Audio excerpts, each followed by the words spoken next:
নমস্কার বন্ধুরা, বঙ্গঘরে স্বাগত। তো আজকে আমি একটি রেসিপি করছি, সেটি হচ্ছে চিংড়ি মাছ দিয়ে পটল দিয়ে। আর সেটা হলো সর্ষে পোস্ত বাটা দিয়ে। এই যে সর্ষে পোস্ত বাটা হয়ে গিয়েছে, মিক্সার জারে পিষে নিয়েছি। আর এই যে পটল কাটা আছে, এখানে আলু কাটা আছে। চিংড়ি মাছটা ভাজা হয়ে গিয়েছে, আমি নামিয়ে নিচ্ছি।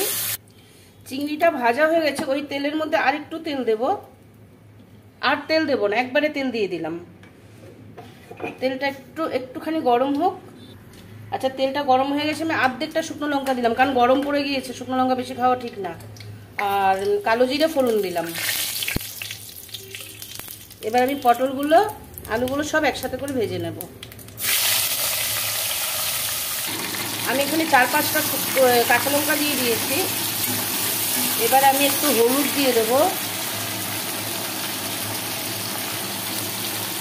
হলুদ দিয়ে দিলাম, আবার একটু নুন দিয়ে দেবো। এবার এটাকে আমি একটু ভালো করে ভাজবো, তারপরে সর্ষে পোস্তটা দেবো।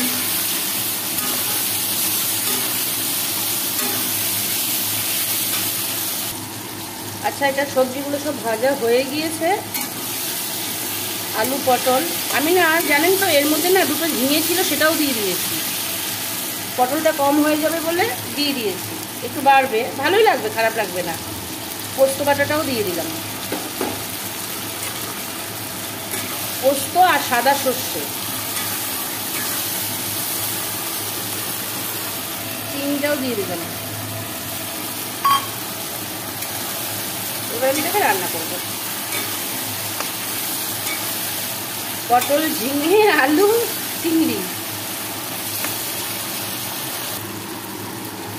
রেডি হয়ে গেছে। ঝিঙে, পটল, চিংড়ি মাছ দিয়ে পোস্ত, তার সাথে একটু আলু আছে। আলুটা আমরা কম খাই, কম আলু দিই।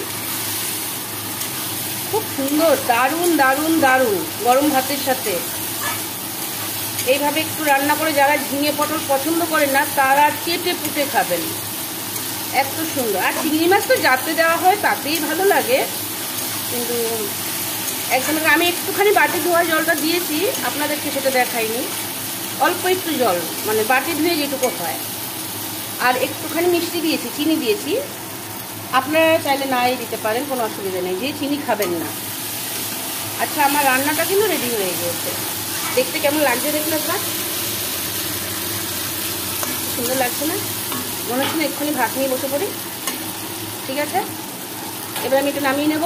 কমপ্লিট। কি গরম লাগছে, বাপরে বাপ। একটু ঝিঙে পোস্ত করেছি, আর এক পাশে ডাল সেদ্ধ হচ্ছে। পাচ্ছি না, আমি ঘরে ঢুকে পড়েছি। মিঠু শুকনো লঙ্কা বাটছে, শিলনোড়ায় বাটছে। কালকে চলে যাবে ভোরবেলা, তাই আমাকে মশলা করে দিয়ে যাচ্ছে, বেশি করে জিরে, লঙ্কা এসব বেটে দিয়ে যাচ্ছে, যাতে আমার কষ্ট না হয়। তারপর আমার খুব কষ্ট হবে, আর মিঠুকে ছাড়া ভাবতে পারি না। ও কি কষ্ট, কি গরম, কি গরম। ঝিঙে পোস্তটা কোনো রকম নামিয়ে চলে এসেছি, আবার বাকিটা পরে করবো। চাটা খেয়ে নিই, কত বেলা হয়েছে, আমি চা খাইনি। খালি ভয় পাচ্ছি, মিঠু চলে যাবে তো, সেই ভয়টা কাজ করছে। রান্না মোটামুটি আমার শেষ। এইটা একটা তরকারি বলুন যাই, এটা আমি খাওয়ার জন্য করেছি, খাবে সবাই। ডাঁটা দিয়ে, কুমড়ো দিয়ে, বিনস, তারপরে আপনার গাজর, কড়াইশুঁটি সব কিছু দিয়ে একটা তরকারির মতো করেছি এটা। আর পটল, ঝিঙে, চিংড়ি, পোস্ত, সর্ষে বাটা দিয়ে ডাল করে। ডাল আমাদের রোজ লাগে। তো আজকে আমার রান্না এই অবধি। আবার ডালের সঙ্গে হয়তো দুপুরবেলা যখন লাঞ্চে যখন খাওয়া হবে, হয়তো বলবে কিছু ভাজতে, তখন দেখা যাবে।